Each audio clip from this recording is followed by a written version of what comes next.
Alhamdulillah nahmaduhu wa nasta'inuhu wa nasta'fihi wa natubu ilaih wa na'udzu billahi min syururi anfusina wa sayyiati a'malina man yahdihillahu fala mudilla lahu wa man yudlil fala hadiya lahu. Asyhadu an la ilaha illallah wahdahu la syarika lahu wa asyhadu anna Muhammadan abduhu wa rasuluh. Allahumma sholli wa sallim wa barik ala nabiyyina Muhammadin wa ala alihi wa ashabihi wa man tabi'ahum bi ihsanin ila yaumiddin.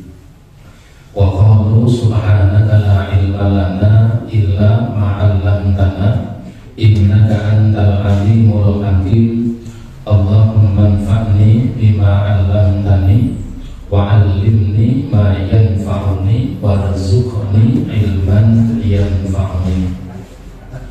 Ibu bapak sekalian, para jamaah rahimakumullah, alhamdulillah, marilah senantiasa kita bersyukur kehadirat Allah Subhanahu wa taala. Malam hari ini Allah taala senantiasa melimpahkan nikmat serta karunia-Nya kepada kita semuanya, sehingga malam hari ini kita bisa hadir pada kajian kita ini untuk meneruskan masih pada kajian akad-akad syar'i fikih muamalah yang pertemuan terakhir kemarin sampai pada bab yang menjelaskan tentang ijarah. Salawat dan salam tidak lupa semoga tercurah atas Nabi Muhammad sallallahu alaihi wa alihi wasallam, yang semoga terlimpah pula kepada seluruh keluarganya dan semua umatnya yang senantiasa istiqomah dengan dinullah ini sampai hari kiamat kelak. Ibu bapak sekalian, para jamaah rahimakumullah, pada pertemuan yang terakhir kemarin setengah bulan yang lalu kita sampaikan tentang bab masalah ijarah, akad sewa menyewa, di mana akad sewa menyewa ini adalah akad yang mengikat untuk mendapatkan sebuah kemanfaatan dengan imbalan yang sudah ditentukan. Jadi akad untuk mengambil kemanfaatan pada sesuatu dengan imbalan yang ditentukan. Kalimat akad untuk mengambil manfaat pada sesuatu, manfaat itu bisa berarti atau bisa jadi manfaat langsung pada suatu barang. Seperti seseorang menyewa kendaraan, jadi langsung mendapatkan kemanfaatan dari kendaraannya. Atau kemanfaatan itu bisa berupa jasa, seperti memanfaatkan, menyewa kemanfaatan seorang penjahit untuk membuat baju misalnya. Ini juga akan sewa menyewa. Yang disewa bukan barangnya tetapi jasanya. Ada beberapa syarat ketentuan yang kemarin kita sampaikan, bahwa sewa menyewa ini akan yang mengikat antara dua orang atau lebih. Artinya pelaksana pekerjaan itu adalah orang yang pada akad itu. Contoh, ketika saya ingin kemudian mengajarkan anak saya karena menghadapi ujian akhir nasional misalnya, maka saya melakukan perjanjian dengan apa? Dengan bimbingan belajar. Tolong anak saya diajari mata pelajaran ini, kemudian selama 2 bulan imbalannya adalah sekian. Saya menyerahkan anak itu ke sebuah bimbel A misalnya, maka akad itu berlaku hanya untuk saya dan bimbel A. Ketika kemudian ada orang lain yang akan mengajari anak saya, maka saya tidak bisa menerima, karena akad saya adalah akad yang mengikat antara saya dengan bimbel A untuk mengajari mata pelajaran matematika selama 2 bulan dengan imbalan 1 juta. Maka mengikat yang di situ artinya yang mengajari saya itu adalah harus bimbel A. Tidak boleh nanti yang melaksanakan itu bimbel C, B, dan seterusnya. Ini artinya akad yang mengikat, akad yang mengikat. Sehingga kalau dalam kaidahnya ini kemarin kita lihat al-ijaratu hiya aqdun lazimun, akad yang mengikat untuk kemanfaatan sesuatu, mendapatkan kemanfaatan sesuatu ya dengan imbalan yang ditentukan. Adapun ya persyaratannya ada 3 ya, ini mengulang sedikit bahwa kemanfaatan itu harus jelas, nilai kemanfaatan objek akadnya harus jelas. Yang kedua, ini yang menjadi perhatian. Yang kedua, kemanfaatan pada sewa menyewa itu kemanfaatannya adalah kemanfaatan yang diperbolehkan, yang mubah. Fala yajuzu istijaru ummatin lil wati, maka tidak boleh menyewa seorang budak. Menyewa seorang budak pada asalnya boleh, tetapi peruntukannya karena menyewa budak untuk dizinahi misalnya, maka ini menjadi tidak boleh. Karena kemanfaatannya bukan pada sesuatu yang diperbolehkan. Menyewakan tanah, ya, menyewakan sebidang tanah untuk area tempat perjudian misalnya. Nah ini asas kemanfaatannya tidak diperbolehkan.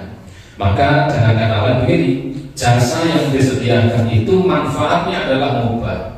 Jika jasanya adalah haram, seperti misalnya sihir atau kemudian zina atau melayani minum khamr, maka jasa-jasa seperti ini menjadi tidak diperbolehkan, tidak boleh. Hasilnya pun juga terlarang. Abu Mas'ud pernah mengatakan begini, anna Rasulullah SAW naha an thamanil qalbi wal mahril baghi wa khulwatil kahin. Ini contoh ya, sewa menyewa atau akad ijarah yang kemanfaatannya tidak diperbolehkan. Rasulullah mengatakan ya, Abu Mas'ud mengatakan Rasulullah melarang, pertama nahyu samanil qalbi, melarang hasil jual beli penjualan anjing. Jual beli anjing itu tidak boleh. Sama itu ya nilai dari jual beli kalbun anjing. Maka jual beli anjing itu ya tidak diperbolehkan, bahkan diharamkan. Jumhur ulama ya menghukumi, terjadi perbedaan pendapat dari para ulama, jual beli anjing yang tidak diperbolehkan itu yang seperti apa?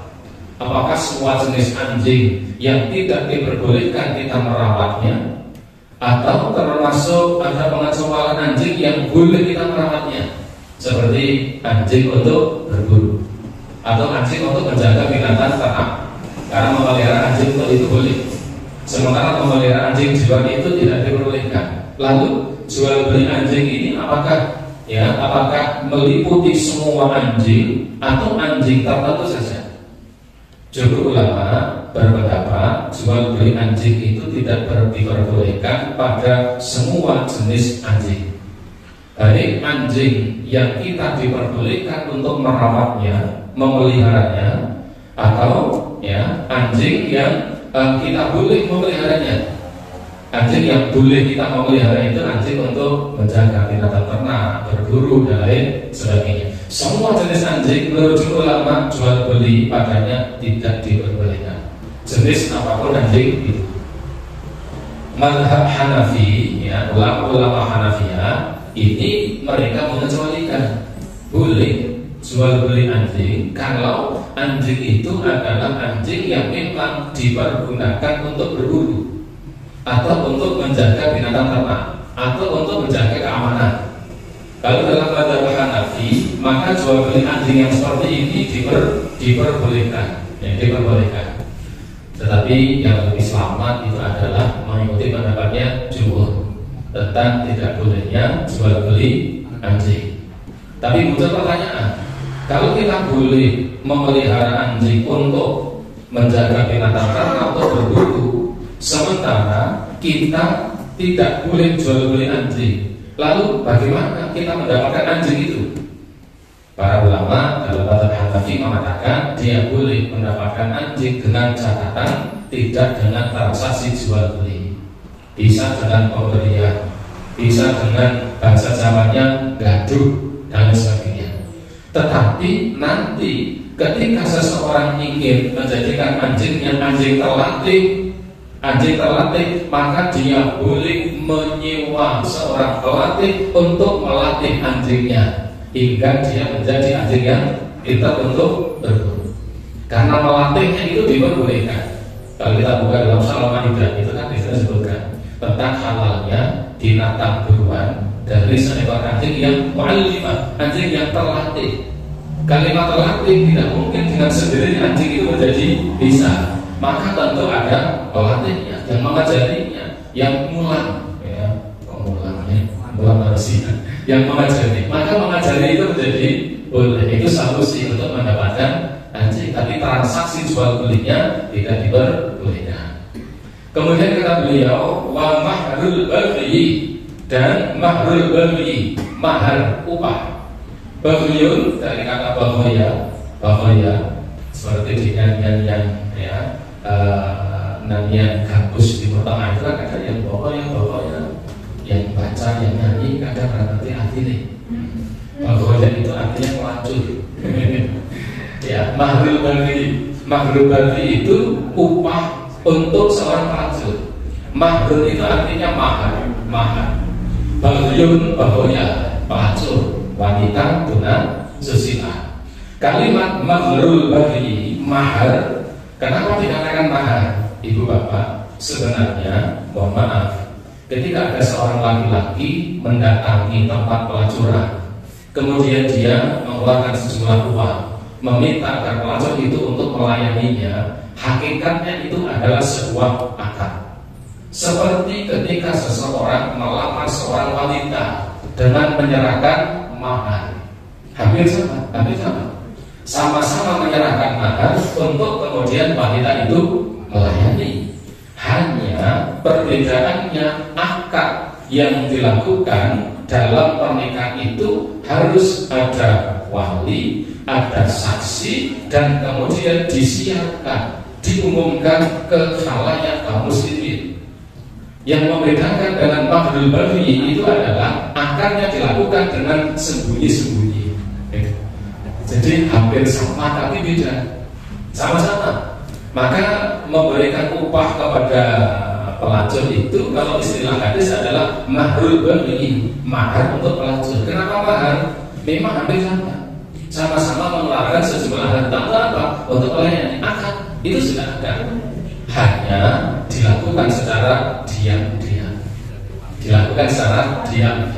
Tanpa wali, tanpa kemudian saksi.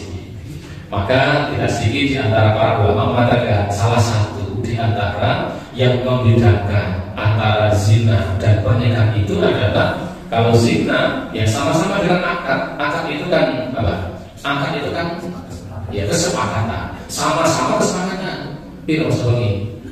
Nggak tahu ya. Piro sewengi. Mana tuh saya ya sudah oke, mana tuh deal kan gitu.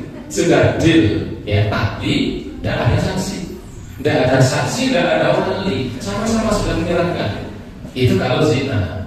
Tetapi kalau pernikahan ada akadnya jelas, ada saksi, kemudian ada wali dan ada tashhir. Artinya apa? Disiarkan, diberitahukan, diumumkan. Maka kalau pernikahan itu harus diberitahukan.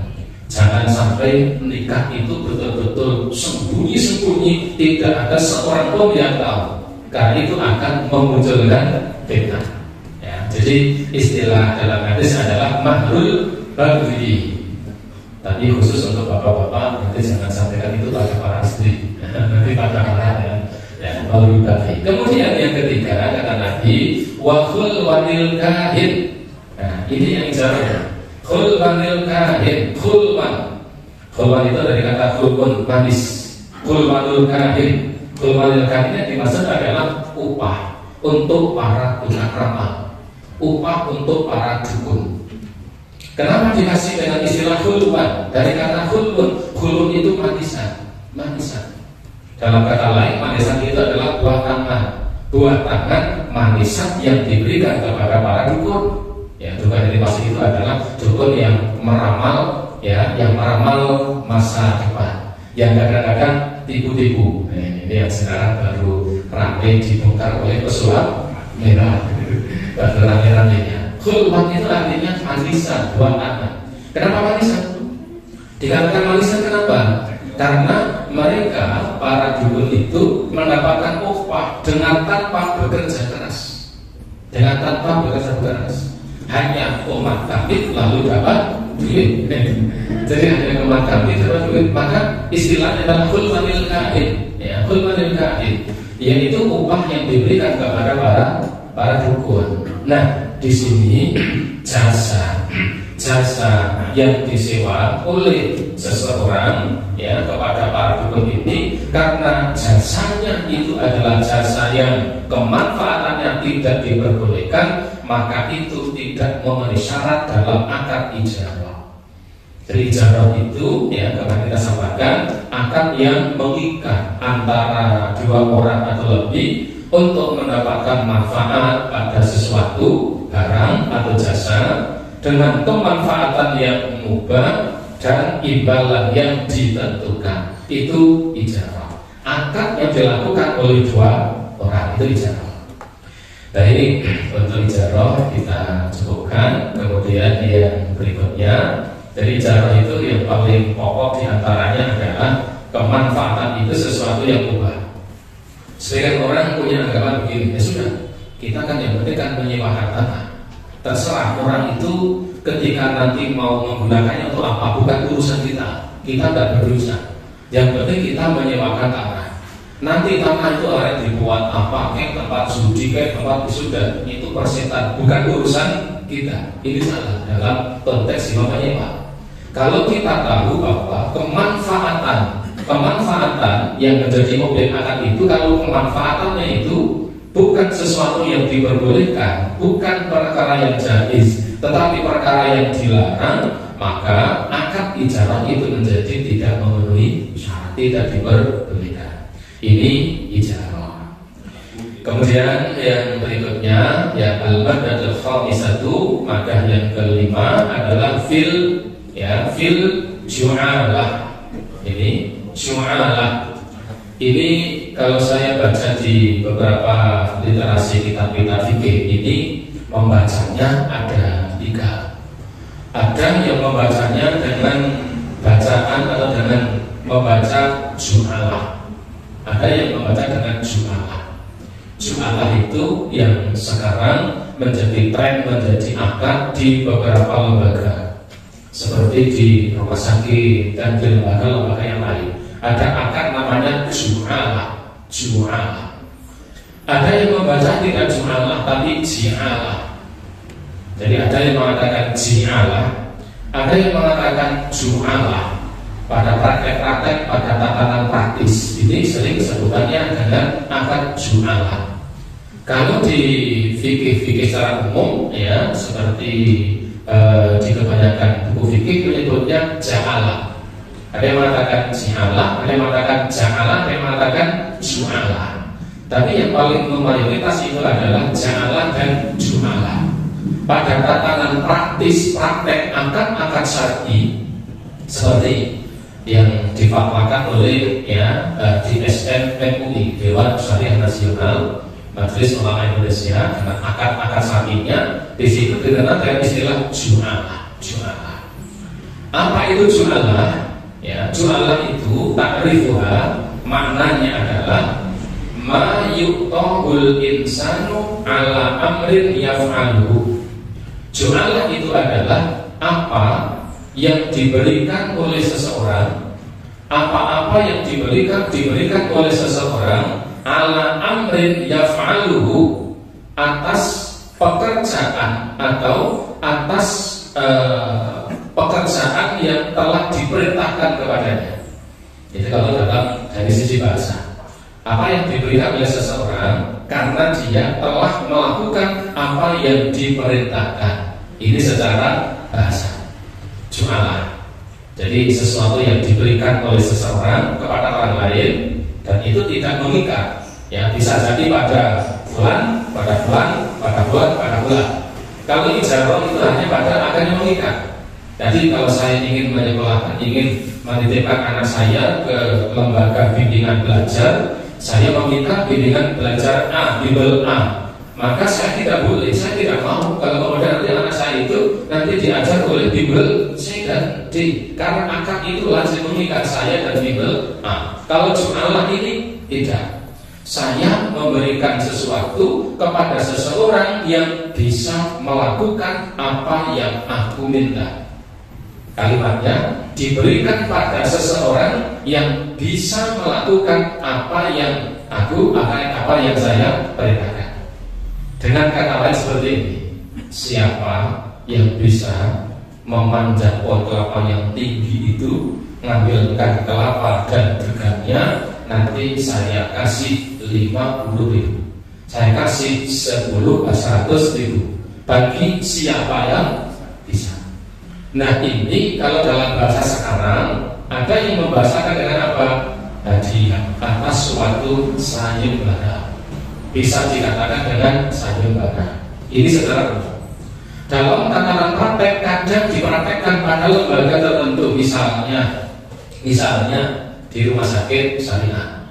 Di rumah sakit yang sudah mempraktekkan akad-akad syariah seperti di rumah sakit PKU, ini ada akad kepada karyawan, ada akad kepada dokter, itu ada akad ijarah dan ada akad ju'alah. Kalau akad ijarah itu akad antara rumah sakit dan pekerja karyawan atau sebagai dokter, mereka diminta jasanya dari jam sekian sampai jam sekian dengan imbalan tertentu. Ada pekerjaan dan tidak ada pekerjaan, imbalannya sama. Itu akadnya ijarah. Karena menyewanya nyewa jasa. Jasa apa? Tenaga. Maka ada karyawan yang akadnya itu adalah akad ijarah. Kenapa? Karena jasa yang diminta itu adalah jasa tenaganya. Bekerja dari jam 7 pagi sampai jam 5 sore, ada pekerjaan, tidak ada pekerjaan, Anda hadir untuk bertanggung jawab atas pekerjaan yang dibebankan kepada Anda. Dalam 1 bulan Anda akan diberi gaji 2 juta, 3 juta misalnya. Itu ijarah. Akadnya jelas mengikat antara bulan dan bulan. Tetapi kalau ju'alah kadang dipraktekkan kepada siapa? Kepada dokter-dokter spesialis. Dengan catatan apa? Kalau ada pasien, maka Anda akan diberi sesuatu. Kalau tidak ada pasien, berarti Anda tidak punya hak. Itu namanya akad ju'alah. Jadi berbeda antara misalnya dalam praktek akad antara ijarah dan ju'alah. Kalau dokter-dokter umum, dokter umum, mereka hadir dari jam sekian sampai jam sekian, ada pasien, tidak ada pasien, pasien sedikit, pasien banyak, maka hak yang diberikan akan sama. Kalau ju'alah enggak. Kalau ju'alah, kalau Anda ada pasien, Anda datang, kemudian Anda laksanakan tugas Anda, maka Anda akan mendapatkan nominal sekian. Semakin banyak pasien, maka akan semakin banyak hak yang diperolehnya. Itu namanya akad ju'alah. Akad ju'alah. Wasyar'an secara syar'i, ju'alah itu adalah ayat ja'alan jami'u tasarrufi qadran ma'luman minal mali liman yakumu lahu bi'amalin khasun ma'luman au majhulan.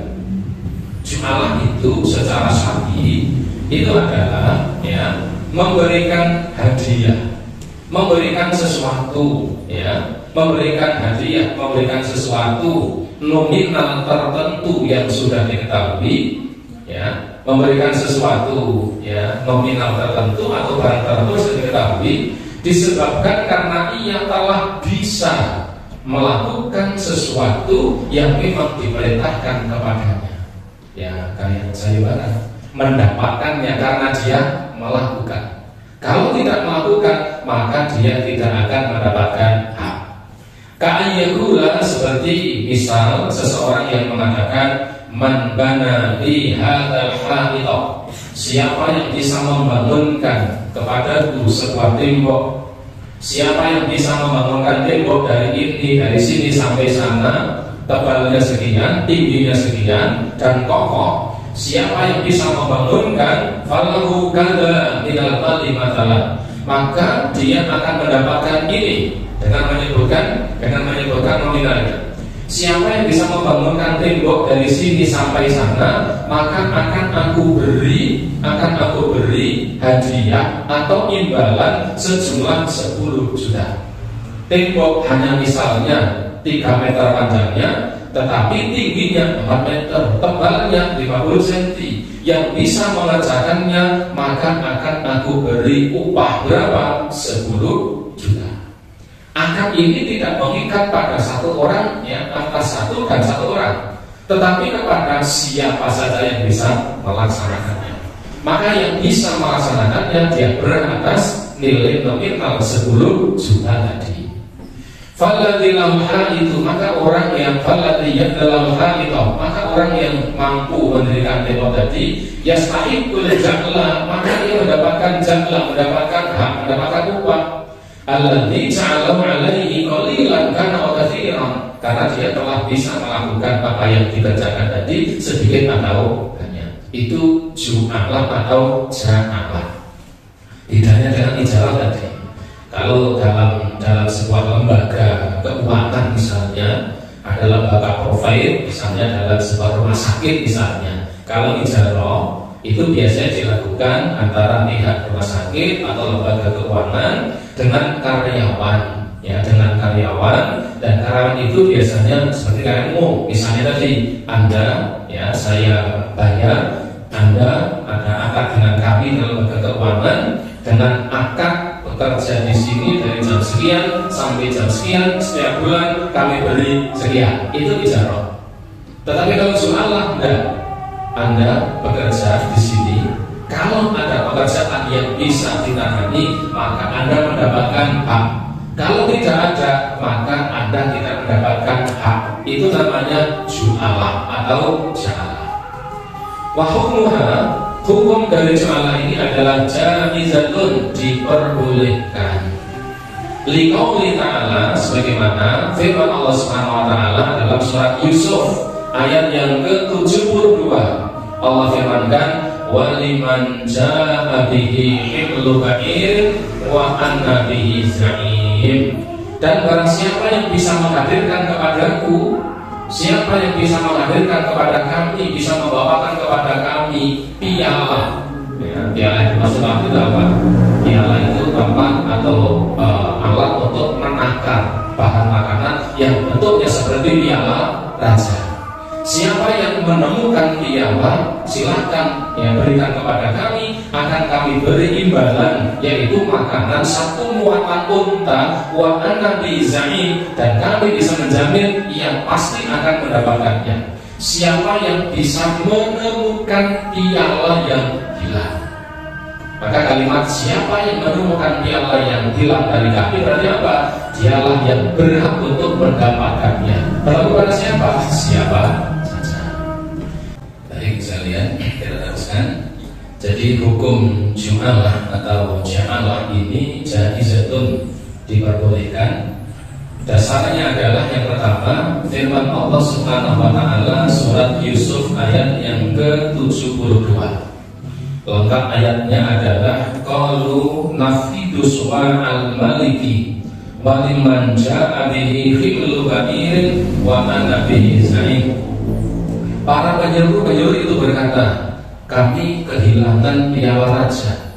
Siapa yang dapat mengembalikannya, maka akan memperoleh bahan makanan seberat beban unta, dan aku menjamin terhadapnya.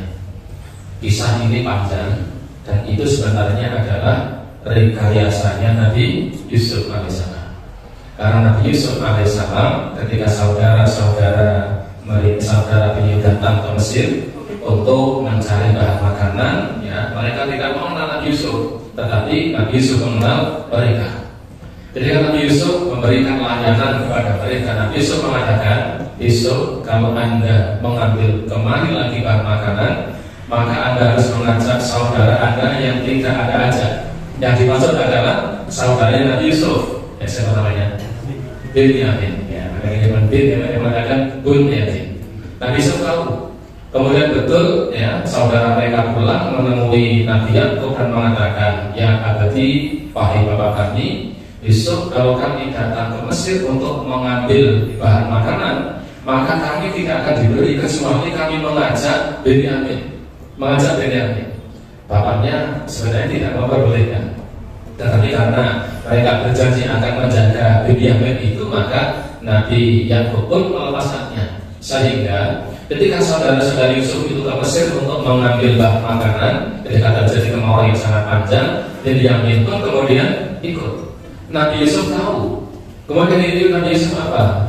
Mengatur cara supaya Benyamin tertinggal di Mesir dan menjadi satu dengan Nabi Yusuf alaihissalam. Maka Nabi Yusuf alaihissalam memasukkan alat untuk menakar, ya, bahan makanan itu dimasukkan ke dalam karungnya Benyamin. Sehingga kemudian apa? Kemudian ya diberi satu seruan. Siapa yang bisa mengembalikan piala raja, maka akan kami beri kepadanya bahan makanan seberat unta. Piala raja itu artinya adalah takaran, alat untuk menakar bahan makanan yang bentuknya seperti piala raja. Dan ketika kemudian ternyata tidak ada yang mengembalikan, kemudian ya disampaikan siapa yang kedapati mencuri piala itu, maka dia akan mendapatkan hukuman. Ketika digeledah, ternyata yang ada itu adalah di karungnya Benyamin itu. Sehingga Benyamin ditinggal di Mesir ketika itu. Dan kisah itu panjang, belum diteruskan dan selesai nanti dibuka dalam Al-Quran. Kalau saya baca surat Yusuf itu, kalau tidak sampai akhir ayat, akhir surat itu rasanya enggak marah, karena ceritanya terus bersambung, ya, seperti baca cerita. Nah di situ ya, ini isyarat apa? Isyarat sayembara. Siapa yang bisa menghadirkan piala raja, yang bisa mengembalikan piala raja itu, maka akan kami beri apa? Akan kami beri makanan beratnya, bahan makanan beratnya, yaitu seberat beban unta. Ini dalam surat Yusuf ayat yang ke-72. Kemudian wali qauli Rasul sallallahu alaihi wasallam lil ladina ja'alu ala ruqyatin ladarin biqatin minal ghanam.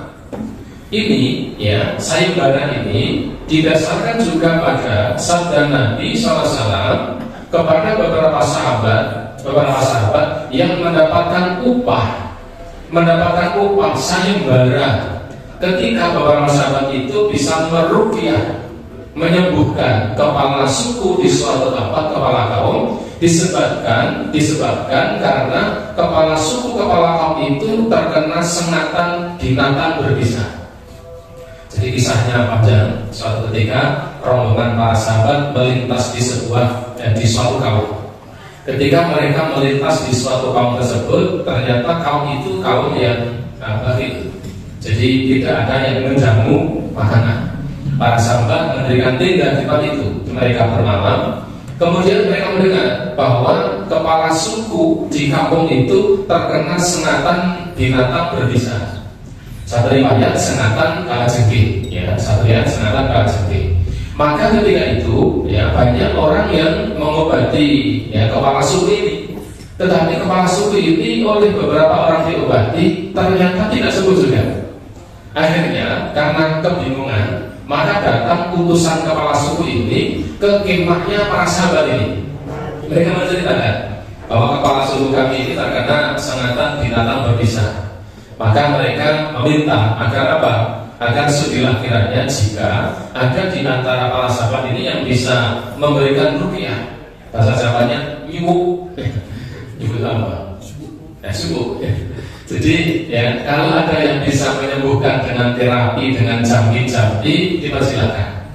Maka kemudian ya, di antara para sahabat itu ada yang mengatakan begini, kalau kami bisa mengobati kepala suku Anda, kalau kami bisa mengobati sakit kepala suku Anda yang terkena sengatan binatang berbisa itu, maka kami minta biqatin minal ghanam. Maka kami minta diberi upah. Diberi upah apa? Diberi upah qatin minal ghanam, yaitu sekelompok ghanam. Sekelompok ghanam itu ya sekelompok kambing, ya, jadi segerombolan kambing. Jumlahnya tidak disebutkan apa 10, tapi kalimat qit'in minal ghanam atau qat'in minal ghanam itu segerombolan kambing, sekelompok kambing dalam jumlah tertentu. Maka kemudian itu diiyakan apa? Kalau memang para sahabat ini ada yang bisa menyembuhkan sakitnya kepala suku yang terkena sangatan kalajengking, catat riwayat, dan yang lain disebutkan binatang berbisa. Asal mereka bisa menyembuhkan, maka mereka akan diberi imbalan. Kalau bisa menyembuhkan, maka akan diberi imbalan. Imbalannya apa? Tadi beberapa ekor kambing. Maka kemudian karena ada semacam informasi seperti itu, kami mau untuk mencoba untuk mengobati. Dengan catatan, kalau sembuh kami meminta upah sekian kambing, dan itu pun disetujui. Maka ada salah satu sahabat yang berangkat menemui kepala suku itu, kemudian kepala suku itu diruqyah dengan dibacakan surat Al-Fatihah. Dibacakan Al-Fatihah lalu ditiupkan ke anggota badan yang terkena sengatan binatang berbisa itu, dan setelah dibacakan ayat Al-Quran yaitu surah Al-Fatihah itu, membaca Al-Fatihah roh disebul mari. Tapi itu nanti jangan nyoba begitu ngomong lorong, mari komunitas sebelum mari dua kudus ya, begitu. Ini yang dibacakan surah Al-Fatihah kemudian ternyata sembuh. Ini tersebut betul karena tadi kalimatnya adalah kalau bisa menyembuhkan, berarti kalau bisa sembuh menyembuhkan. Kalau bisa sembuh maka akan diberi beberapa ekor kambing. Dan ternyata setelah dibacakan surat Al-Fatihah kemudian ditiupkan ke bagian anggota badan yang terkena sengatan itu, maka dia pun kemudian sembuh. Karena sembuh maka kemudian mereka pun mendapatkan beberapa ekor kambing itu. Akhirnya kambing itu dibawa ke Madinah. Kemudian mereka pun memasak beberapa ekor kambing itu, beberapa kambing itu mereka masak, bahasa kita syukuran, begitu. Ketika mereka sudah memasaknya, mereka makan. Tetapi kan dari antara mereka kemudian timbul keraguan. Nanti dulu, kita kan belum tahu kepada kambing. Kemarin itu kan kita ngarang-ngarang saja, baca Al-Fatihah, mari. Tetapi akadnya asal mari diupahi pedus, asal sembuh diupahi kambing begitu, dan ternyata sembuh. Maka itu pun diceritakan kepada Nabi, Nabi kami mengalami peristiwa demikian dan demikian. Maka kemudian yang kami lakukan demikian, ada kepala suku, ketika kami singgah di suatu kampung, ternyata kampung itu tidak menjamu kami. Lalu kami diminta untuk meruqyah kepala suku yang terkena sengatan binatang berbisa, dan kami mengajukan syarat. Kalau kami bisa menyembuhkannya, maka kami akan meminta upah beberapa ekor kambing. Lalu kami bacakan surah Al-Fatihah dan sembuh. Satu riwayat Nabi bertanya, kenapa engkau membaca surah Al-Fatihah? Kata laki-laki itu yang saya tahu ya Rasulullah. Rasulullah kemudian tersenyum dan semuanya apa? Khudhuha wadribu limakum bisahmin. Mana kambing yang lain? Aku yang dipakai itu bahasa kita. Mana kambing yang lain? Kalau kamu menggunakan upah mestinya saya diberi bagian dong. Nah itu bahasanya Nabi. Artinya itu oleh para ulama dijadikan sebagai dasar tentang sayun bahra ini, atau dengan istilah yang lain, istilah sahihnya adalah ju'alah atau ja'alah. Seseorang memberikan sesuatu dengan syarat, dengan catatan orang tersebut bisa melakukan apa yang ia perintahkan, dan akad itu tidak mengikat pada satu orang, tetapi bagi siapa yang bisa. Kalau ijarah melekat pada siapa? Pada orang yang dia ajak untuk melakukan akad. Kalau ju'alah itu bagi siapa yang bisa. Konsep dasar ju'alah adalah seperti itu. Kemudian ahkamul ju'alah ini ada beberapa hukum yang terkait dengan akad ju'alah ini. Yang pertama, ju'alah itu aqdun jaizatun, bahwa ju'alah atau ja'alah itu adalah akad yang diperbolehkan. Fayajuzu likulli minat tarfainil muta'aqidaini fas'ahu.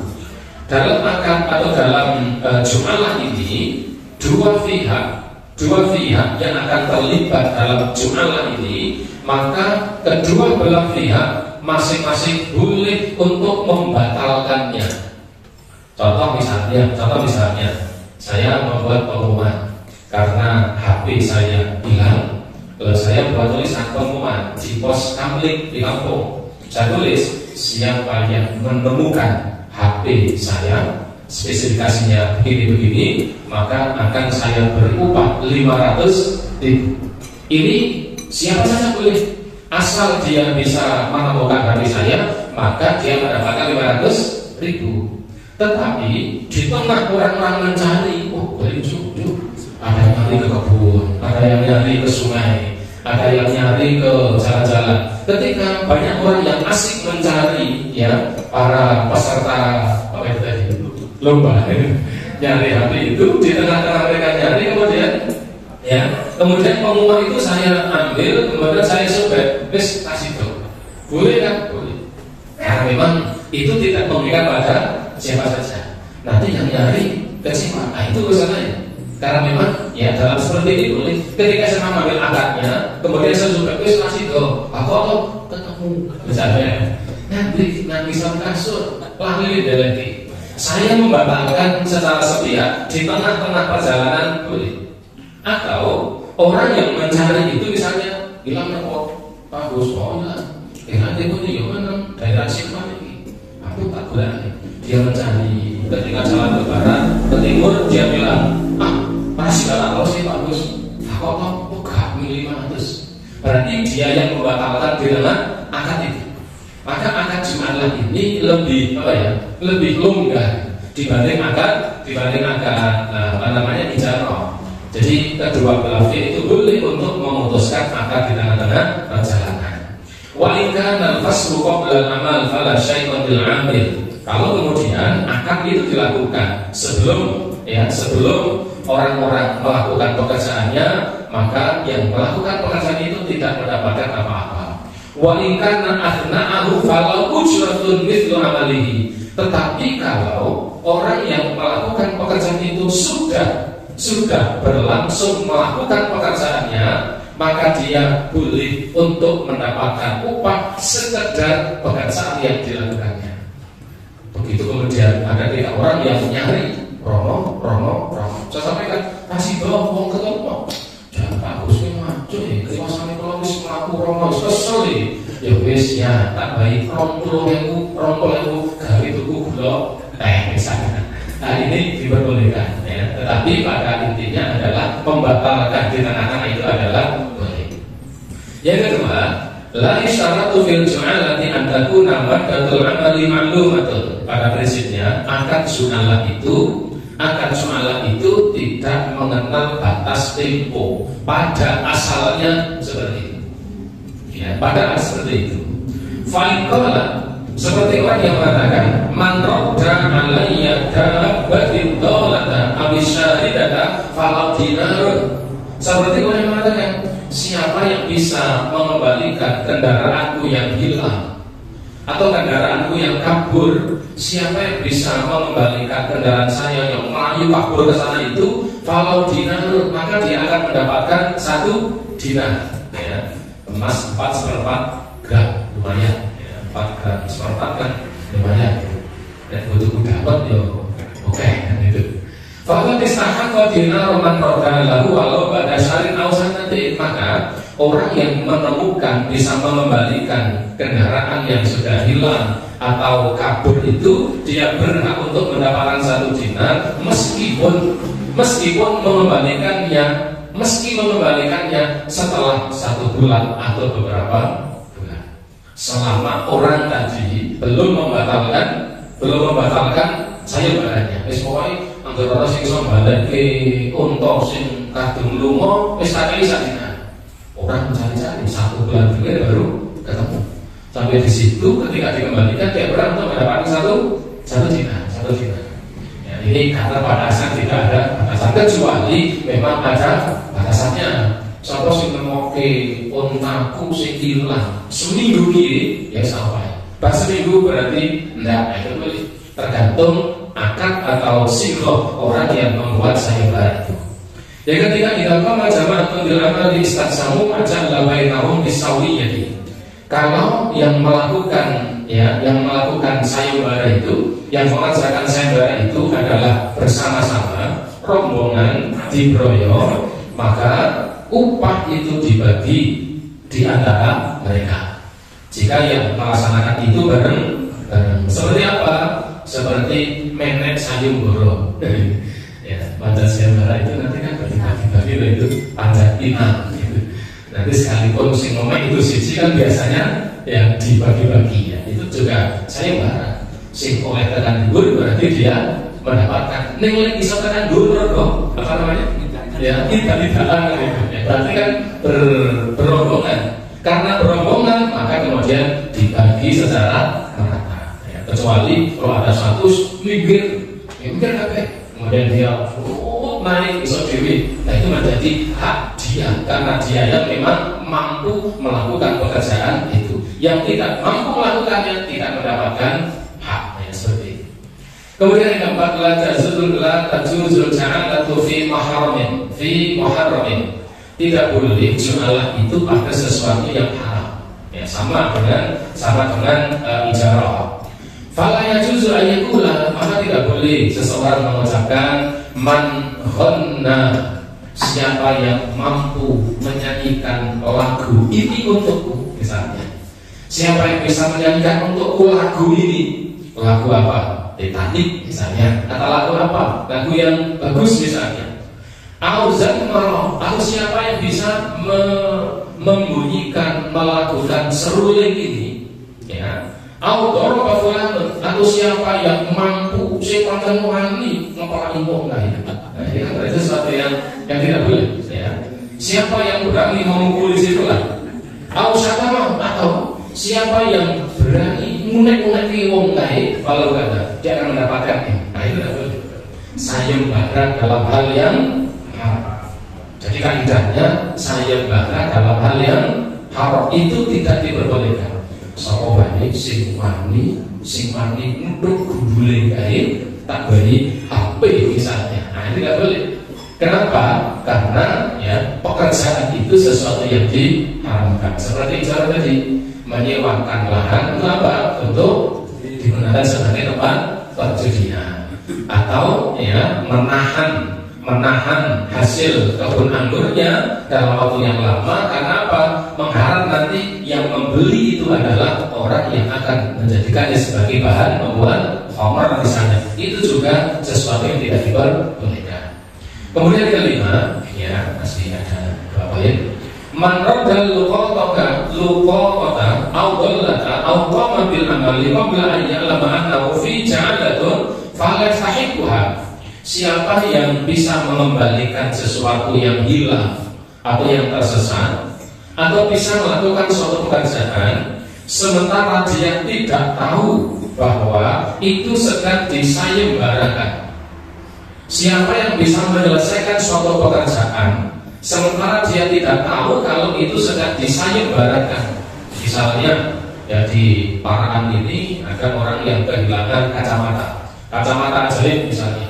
Siapa yang bisa menemukan kacamata saya atau yang seperti ini, maka akan saya hadiahi uang 1 juta.